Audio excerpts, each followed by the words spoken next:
Welcome everyone. We're back to Doak Cooks. We are on a new on-site location. We are not in our normal kitchen. So for the next 24 hours, we are going to be preparing a very fun meal. My niece has requested pulled pork.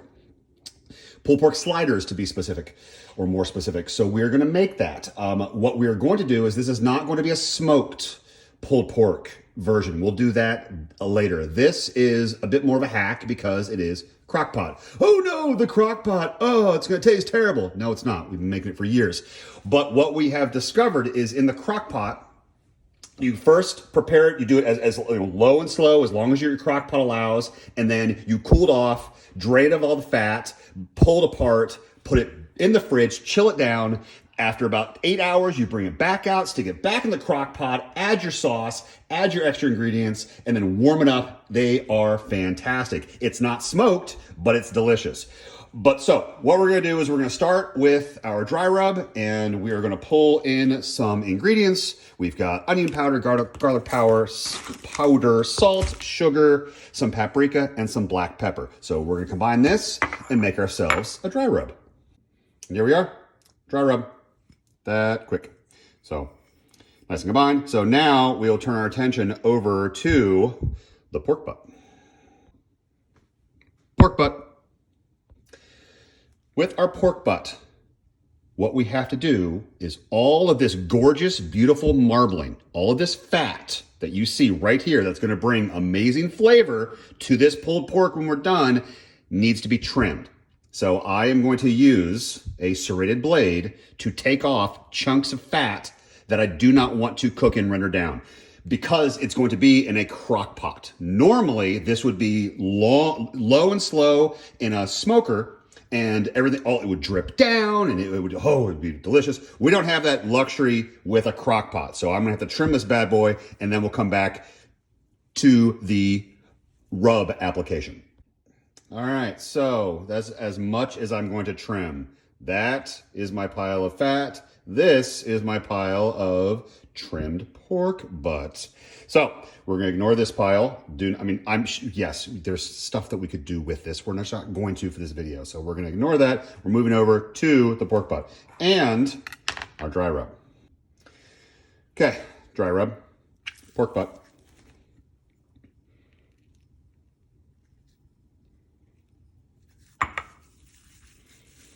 Get in there.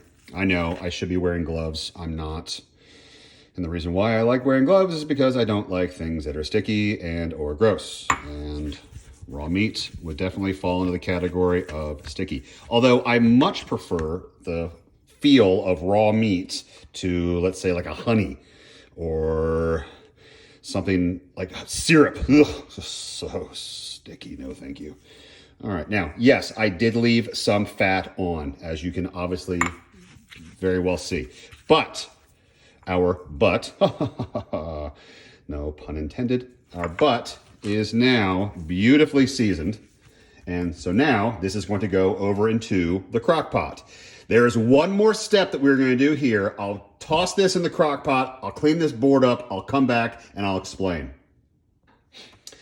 So something that I learned many years ago as I was trying to figure out the best way to prepare this, I do add white vinegar in the crock pot. I also add some apple juice or apple cider to infuse the flavor. So a little tart, a little sweet, nice mix. But what I will also do is I will also take an entire head of garlic and unwrap each individual piece of garlic, and I will toss them into the crock pot whole. It will infuse the flavor.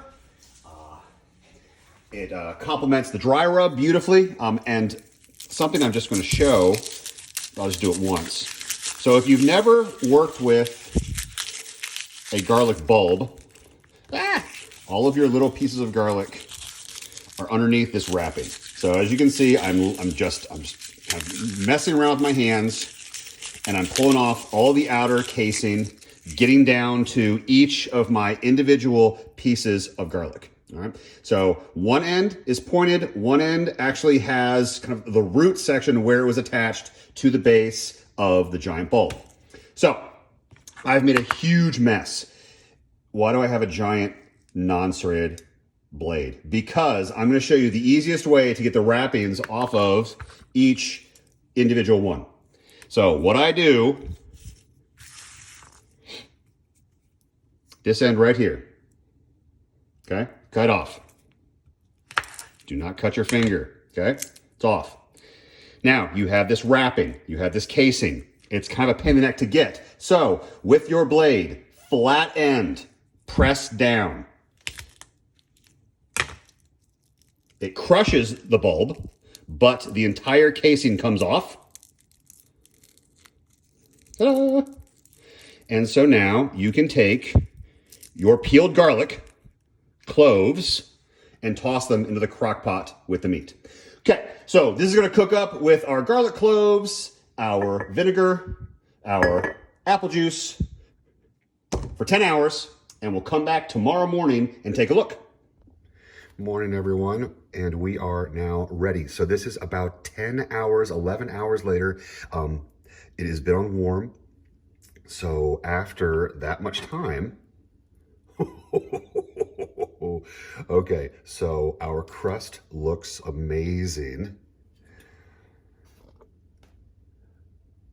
And we have all of our cooked up garlic and our reserved juice. Now, normally I would do something with that garlic and that juice, but because we're on a time crunch, we're gonna move over to the preparation of the meat. So I'm not gonna dump this out. We're going to actually transfer our meat over to a cooling dish then I can shred it and then we can cool it down. So in doing so, I am actually going to request the help of my sister-in-law, who has graciously allowed us to shoot in her home.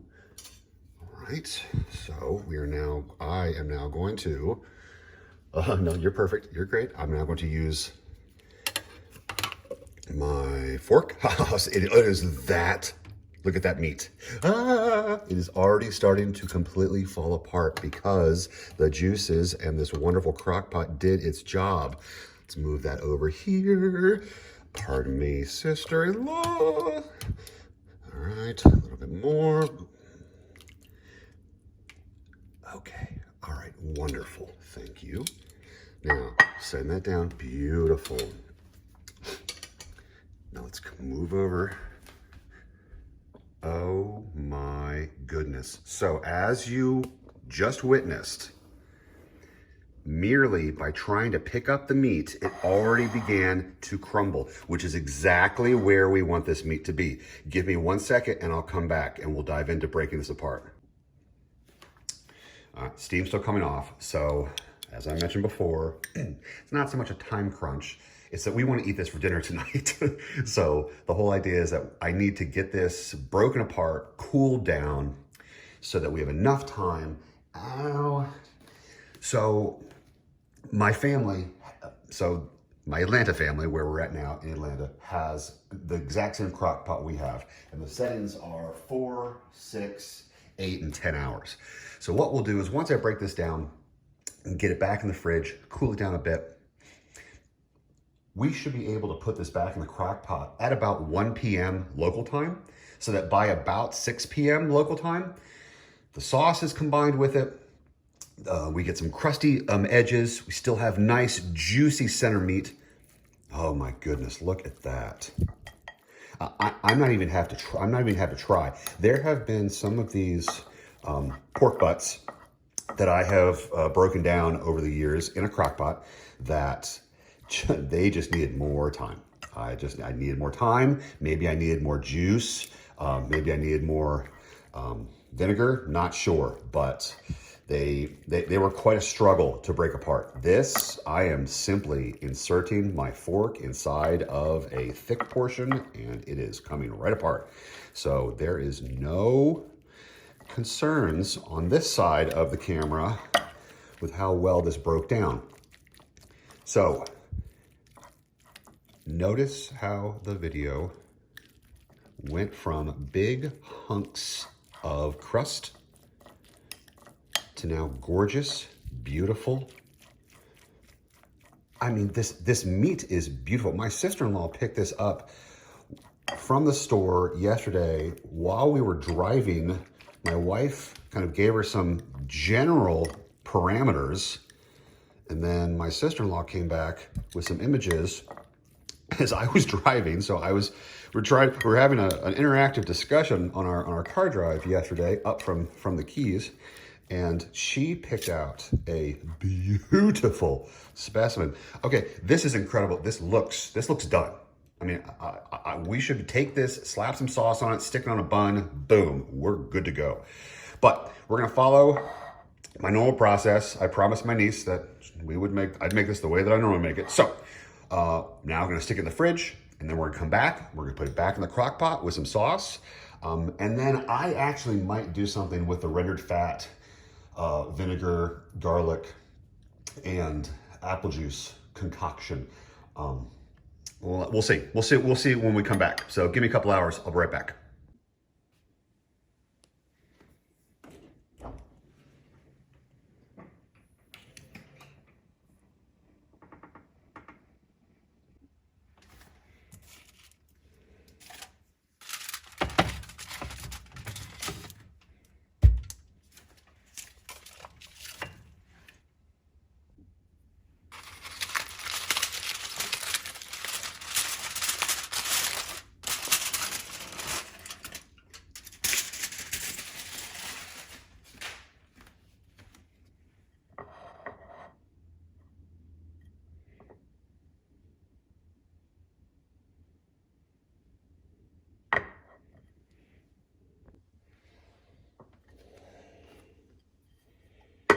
Back in the crock pot we go. Okay. There we go. There we go. Back in. Back in. Okay, so we've zapped out most of the moisture, but we're going to actually add back in some of our apple juice and some of our vinegar. And then we're going to add our barbecue sauce. In the instructions that I have included with this video, I refer to stuff as like a splash. Every crock pot's a little different, and everyone likes their pulled pork a little different. I like to infuse my pulled pork with some southern flavors, which includes vinegar. I'm a big fan of vinegar, having grown up on Carolina barbecue. I'm fortunate to live in Kansas City, where I get to consume the best barbecue on the planet anytime I want. But there's other barbecue out there that is good too. It isn't just Kansas City or die, though we have to use Sweet Baby Ray's, so we're going to. I've kicked on 4 hours onto the crock pot. I have introduced our vinegar and our apple juice. I am now covering our meat with our barbecue sauce. And as I put in the instructions, every hour we are going to come and adjust. So easiest way to do that is to come to our handy dandy timer on our wrist, select 1 hour, and we will come back and we will stir this up. So I asked my sister-in-law in preparation for this to pick me up some whole kosher dill pickles. She got me the largest jar on the planet. So we are not going to use all of these pickles, but what we are going to do is we're going to take one of these pickles and we're going to slice them so that we can have little discs for our sliders and or our sandwiches. So little trick.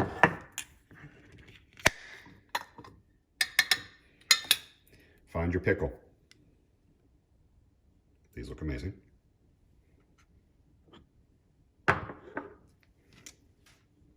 So what I tend to do, serrated, sharp blade, cutting board. So what I'll do is I'll start at the end and I will kind of shave off the end piece, and I typically just pop that in my mouth. And then what I'll do is I'll use my finger nail as a guide for how thick I actually want these guys. And then I just get into a rhythm and I'm just slicing them as paper thin as I possibly can.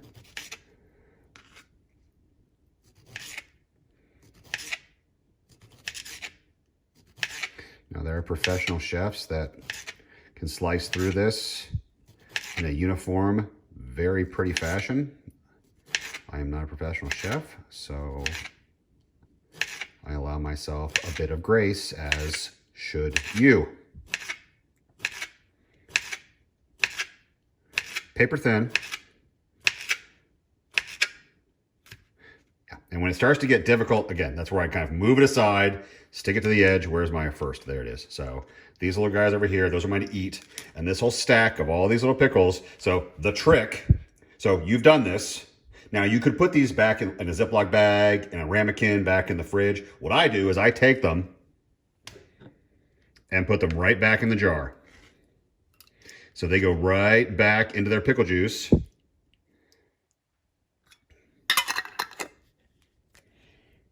No harm, no foul. That goes back in the fridge. And when it's time to construct our sliders and our sandwiches, they're ready. Okay, so we still have 55 minutes on the clock. I will be back in 55 minutes. Okay, it's been an hour. It smells amazing.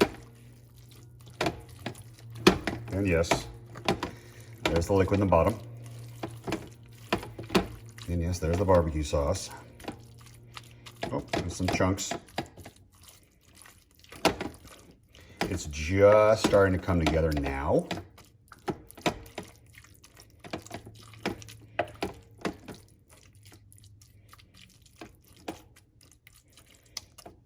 Oh, it smells delicious.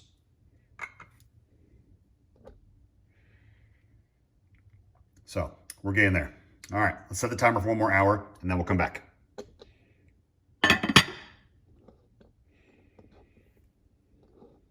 There we go.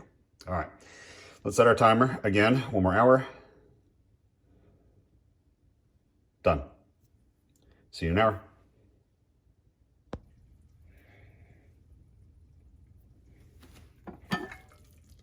Ooh, okay. So you can hear it sizzling now. So we've gotten to that magic temperature at hour 2. It is starting to come together. I bet the next batch that I get, that I mix up, I'll have nice crispy edges on some sections. All right, this smells amazing. It looks wonderful. We're getting very, very close. All right, next hour. All right, now I know that the audio on these can be pretty good. Can you hear it? Can you hear the crackling? Can you hear the bubbling? Oh, I was right. I'm getting little bits that are getting crispy on the edges. Most of my, oh yes I am, most of my liquid has been cooked into the meats. Oh, this is getting delicious. Again, smells fantastic.